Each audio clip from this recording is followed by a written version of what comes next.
Here's a full breakdown of how you make ajitama, which is the Japanese ramen egg that you see. A lot of people are fascinated by this, so this is how I make it. I've worked in a ramen shop before, and I've eaten a couple hundred bowls of ramen, including some in Japan, where I'm from. But this recipe comes from a channel called Way of Ramen. I'll link them down below.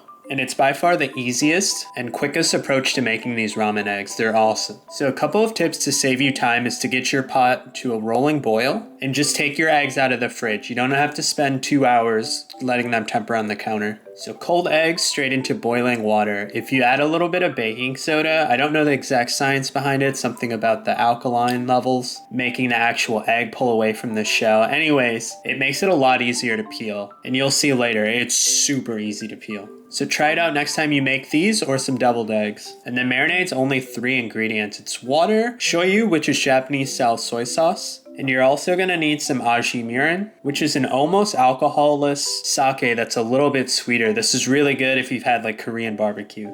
This is where I stop because I think this is already a 10 out of 10, but if you want it to be more umami-like, you can add kombu. If you want to add a little fishiness along with some umami, you could add katsuobushi. You could get creative here, but this is the base recipe and it's going to be awesome no matter what. Eggs are a lot easier to peel while they're still slightly warm, so I just take my pan, and you don't want to do what I did. What you want to do is dump out your hot water and then fill it with cold water, and you do it about 2 times, and in less than 5 minutes your eggs are at a perfect temperature to start peeling. And this saves you on some dishes as well. Just do everything in the same pot. The most important thing is to let this cure for at least 2 days. So you want to make a big batch and plan ahead. This is a really easy, quick side dish too. I currently have some that have been curing for around a week and they're amazing.